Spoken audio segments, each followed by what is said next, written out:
Alors voilà, une fois que le sac, t'as mis où le sac, Bob l'éponge?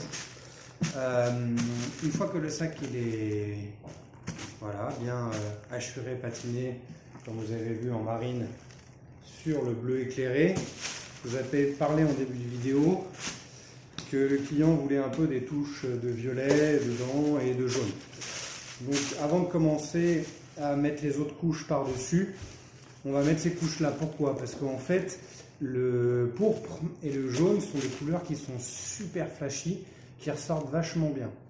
Donc pour éviter, pour faire cet effet-là que désire le client, un peu discret, qui se fond un peu dans la patine, il faut le poser après les deux premières couches qu'on vient de faire. C'est très important parce que si vous les posez en dernier, ça va être trop marqué, ça va être grossier, ça va pas être délicat. Donc il faut les poser maintenant parce que par la suite, on va faire des coups de décapage un peu à droite à gauche, on va remettre du bleu éclaircissant, on va remettre du bleu marine. Donc en fait, ça va faire partie des couches du milieu, si je puis dire, un peu comme je vous ai dit, le papier calque, couche sur couche sur couche sur couche. Là, on a mis première couche de bleu éclairé, deuxième couche de bleu marine. On va mettre un petit peu de pourpre violet et un petit peu de jaune. Et après, on va remettre un peu de bleu éclairé, décaper légèrement, remettre un peu de bleu marine, décaper légèrement, bleu marine, éclairé, éclairé, bleu marine, etc. Donc, c'est ça qui va donner les sous-couches et la nuance entre les couleurs et qui va apporter à la patine beaucoup plus de réalisme que quelque chose fait industriellement. Donc là, on va commencer par le pourpre. Donc, pour le pourpre, qu'est-ce qu'il faut faire? Bah, pareil, on va l'appliquer au torchon. Vous prenez un torchon. Quand vous voulez faire des choses succinctes, il ne faut jamais faire quelque chose de mouillé. Donc moi, je prends le torchon, je le tamponne sur mon torchon. Et voilà, je vais faire des côtés un peu violets à certains endroits.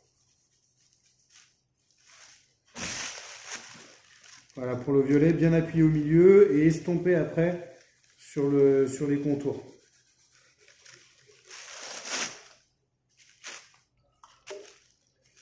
Donc il veut que ce soit très léger, qu'il n'y en ait pas partout, que ce ne soit pas grossier. Donc pareil, je reprends ma teinture, je tamponne, je vais mettre une couche ici. Essayez de le faire généralement au cœur, près du remplissage, avec des formes un peu pas très rondes ou aléatoires, que ça parte vraiment un peu voilà, dans tous les sens, comme ça. Donc là, vous voyez, rien que là, comment la couleur, elle punch, hein, elle envoie du pâté. Hein, vous pouvez voir, elle ressort bien, etc. C'est normal parce que c'est un contour foncé, donc ça va plus facilement ressortir.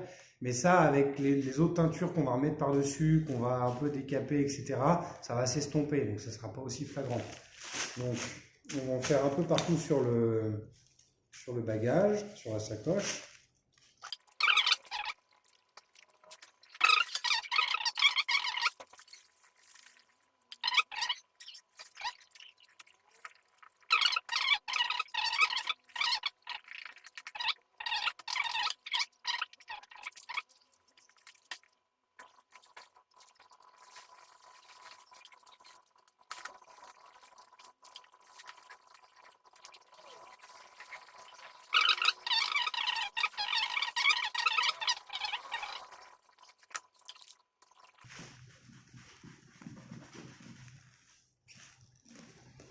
Alors comme ça fait un peu clown, hein. Mais vous allez voir le résultat final, ça va embellir et rajouter un petit peu de touche, de touch à la patine bleue. Bleu marine. Hein. Donc voilà. Pour tout ce qui est couleur, il faut que ce soit vraiment grossier. Faut pas hésiter. Surtout qu'on va repasser plusieurs couches derrière. Ça, voilà pourquoi c'est un travail qui doit se faire en amont. Parce que là, on va repasser par-dessus donc le bleu marine qu'on a passé précédemment du bleu éclairé. Je vais chercher un nouveau torchon, j'arrive tout de suite. Me revoilà avec mon nouveau torchon. Donc, bleu éclairé, pleine balle. Là, il faut vraiment, comme si vous aviez envie d'effacer tout ce que vous venez de faire.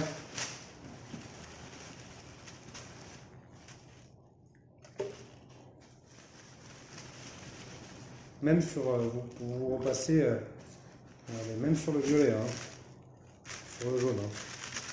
Vous passez dessus, bien comme il faut. Pas hésiter à mettre la dose.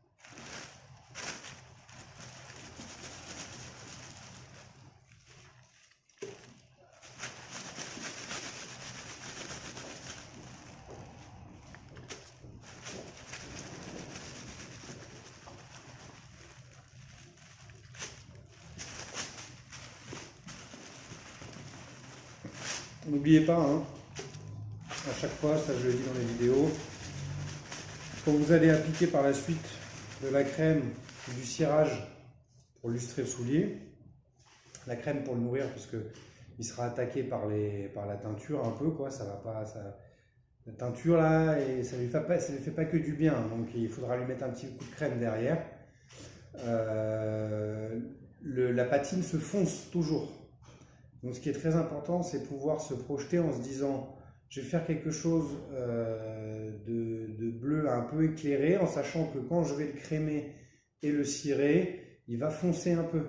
Donc il faut bien prendre en compte ce petit détail, qui n'en est pas un petit non plus, qui est un gros détail, parce que vous pouvez avoir des belles surprises par la suite. Si vous voulez faire un gris souris par exemple, super éclairé, assez touchy, et que vous faites un gris classique éclairé, bah, une fois que vous allez appliquer la crème et le cirage, je ne vais pas dire qu'il va virer à l'anthracite, mais il va prendre facilement 1, 2, voire 3 teintes de plus au-dessus que ce que vous auriez fait, ce que vous désiriez plutôt.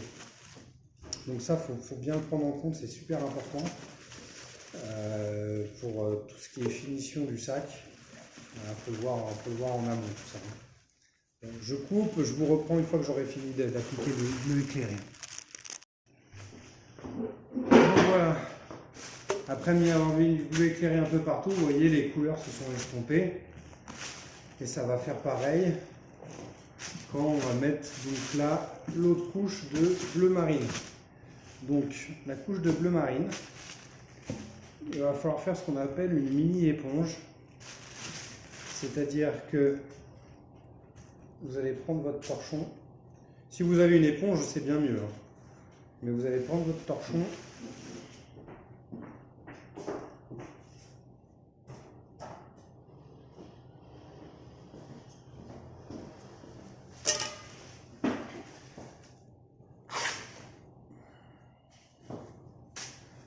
Vous allez en faire presque un rectangle, hein, un petit rectangle, un petit carré, comme ça, voilà. Toujours vous servir du même endroit. Vous mouillez bien mouillé partout. Et là, vous allez passer vraiment sur tout le cartable.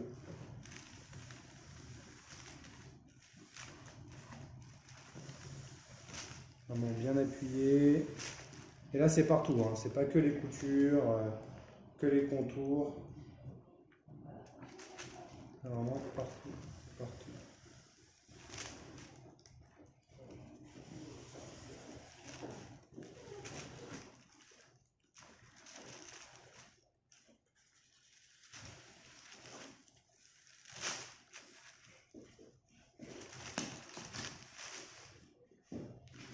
Et donc vous allez faire comme ça sur tout.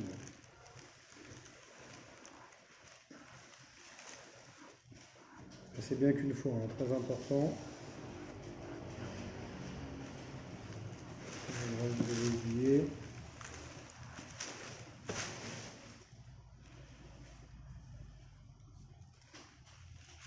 Vraiment en mode éponge comme ça. Pas de pinceau, juste du torchon parce que le pinceau, ça imbiberait trop le cartable. Voilà. Vraiment, on n'a plus qu'une couche. Hein.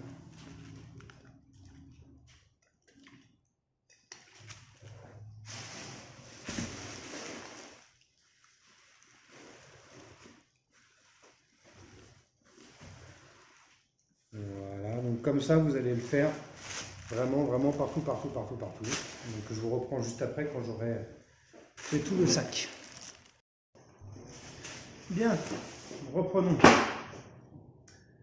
Donc une fois qu'on a bien mouillé le sac, comme je vous ai dit, en mode un peu éponge, avec le torchon en carré. Voilà, comme je l'ai dit, voilà le résultat. Vous voyez que tout de suite, ça prend quelque chose de plus homogène. On voit encore légèrement les traces qu'on a mis de couleur violet, jaune.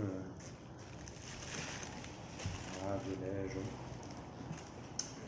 Et donc là, on va passer à tout ce qui est décapage pour donner l'effet de patine. Voilà. Donc pour moi, comme les vidéos précédentes, toujours, je prends l'éclaircissant de chez Saphir. C'est très efficace. Il y en a qui prennent de l'acétone. Pour l'acétone, voilà, faut vraiment bien savoir l'utiliser parce que ça peut faire des auréoles, des taches. L'acétone, c'est très puissant. L'éclaircissant, c'est à base d'acétone. Voilà. Donc, moi, ce que je dis souvent, mieux vaut y aller plusieurs fois crescendo qu'une fois directement. N'essayez pas de gagner du temps. La patine, ça se fait avec du temps et du plaisir. Donc voilà, ça c'est à base un peu d'acétone, de décapant. Donc voilà, donc ce qu'on va faire, pareil sur torchon, je vais vous montrer sur le derrière, et on va faire des petites traces un peu, voilà, partout, toujours sur le côté, voilà, ça va être plus simple. Toujours sur des côtés comme ça, vous pouvez faire en rond aussi, appliquer à l'intérieur. On va faire que au cœur. Très important. Je vais vous montrer le résultat.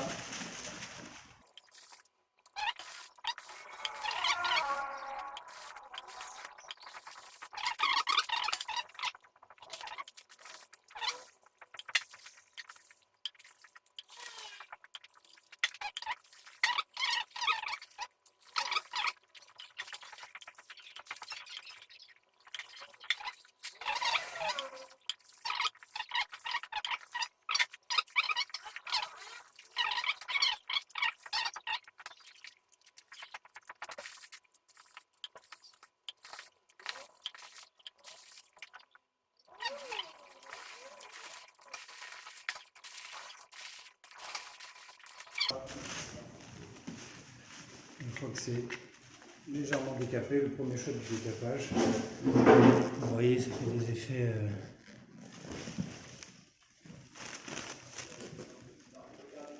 voilà, c'est cet effet là qu'on va remplir, repatiner pour avoir les jonctions entre les deux couleurs, les 3-4 couleurs même, parce qu'on rajoute le violet et le jaune. Mais voilà le résultat où vous devez arriver après. Donc c'est quelques étapes. Donc pour refaire le pitch depuis le début, on est parti sur du contouring en anthracite. Après on a mis une couche de base éclairée mouillée pour bien remplir la couleur. Après on a mis une couche de marine bien mouillée sur les coutures et un peu plus parsemée au cœur. Après on est parti sur du pourpre et du jaune pour faire les petites taches. voilà, qu'il y a sur le cuir. On a bien laissé sécher entre temps, bien évidemment, entre chaque étape. Et là, donc, l'éclaircissant pour décaper le cuir et lui donner un effet un peu, voilà, un peu vintage, un peu plus recherché. Voilà, là j'ai oublié, vous voyez, toujours bien regarder, j'ai oublié un petit endroit là.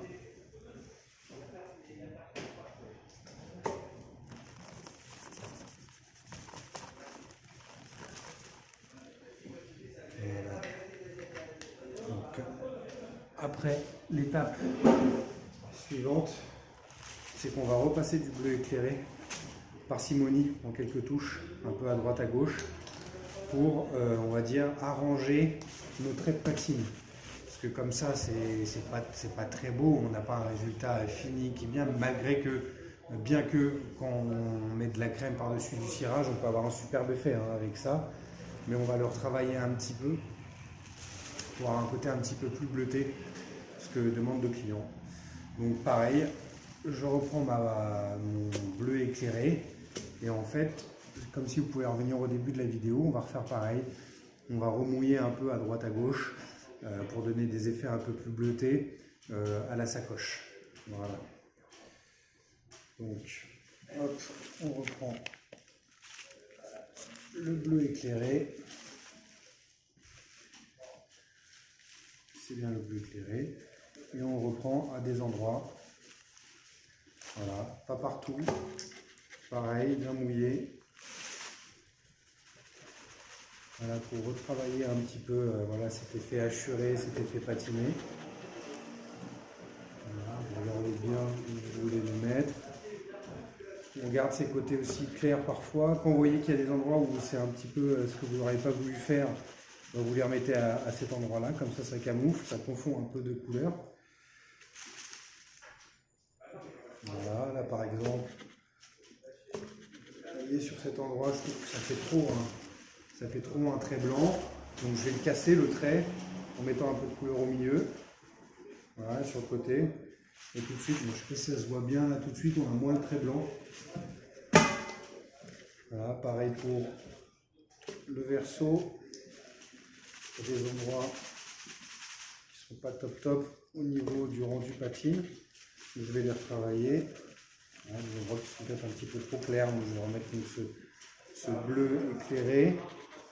Des endroits qui ne sont pas un peu trop straight, trop droit, pas assez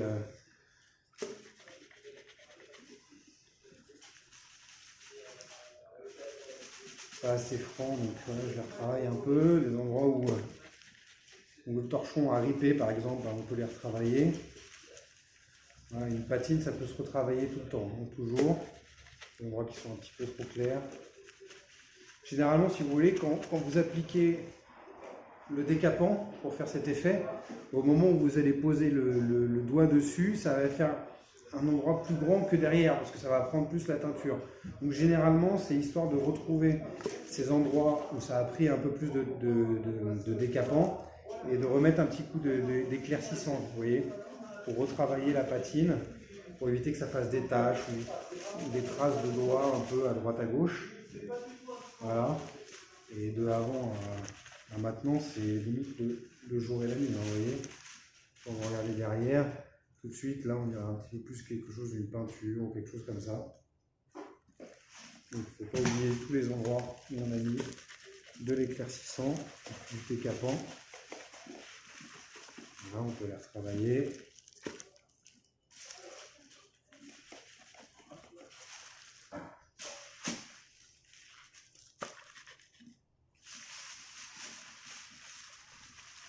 Toujours au cœur, bien sûr. Voilà. Ça, c'est au cœur. Je vous laisse. Ah bah, je vous présente mon jeune padawan. Vas-y, viens, Christophe. Mon apprenti patine. Là, je fais une petite vidéo. Je ne suis pas en direct. Je fais juste une petite vidéo pour montrer bienvenue. le cursus et le montage de la patine que j'ai fait là sur ce sac. Super beau.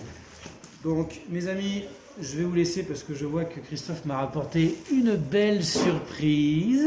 Qui vient d'Italie. Qui vient d'Italie en plus. Attends, c'est un Python d'Italie. Un Python d'Italie. Ok. Le mec, c'est des Italiens qui nous l'ont offert. C'est super ça. Donc j'ai dit, bah, je vais amener une part à mon petit. Ah, bah, Voilà. C'est gentil. Bah, je vais me régaler pour le goûter. Voilà. C'est super. Je vous reprends tout à l'heure. Je vais faire une petite coupure goûter. Et je vous dis à très vite. Bisous. Voilà. Donc une fois que vous avez éclairci, retravaillé un peu les endroits que vous avez fait précédemment avec l'éclaircissant, vous les avez retravaillés donc avec le bleu éclairé, bleu marine éclairé. Là on a l'aspect, on va dire final, presque final du modèle patiné. Donc ce qu'on va faire maintenant, c'est le crémer. Voilà, donc moi ce que je prends comme crème, je crois que ça doit être une des meilleures crèmes au monde, c'est cette crème là. Si vous voulez prendre la ref, voilà, une crème incolore pour commencer, très important. Par la suite on mettra des crèmes un peu plus bleues pour accentuer certains effets ou désaccentuer des choses qui se sont mal passées, c'est possible aussi. Donc bah, on y va bien comme il faut, hein. Voilà.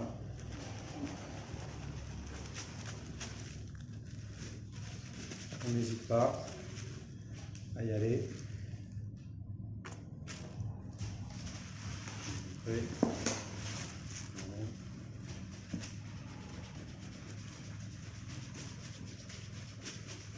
Circulairement pour bien que ça pénètre le cuir.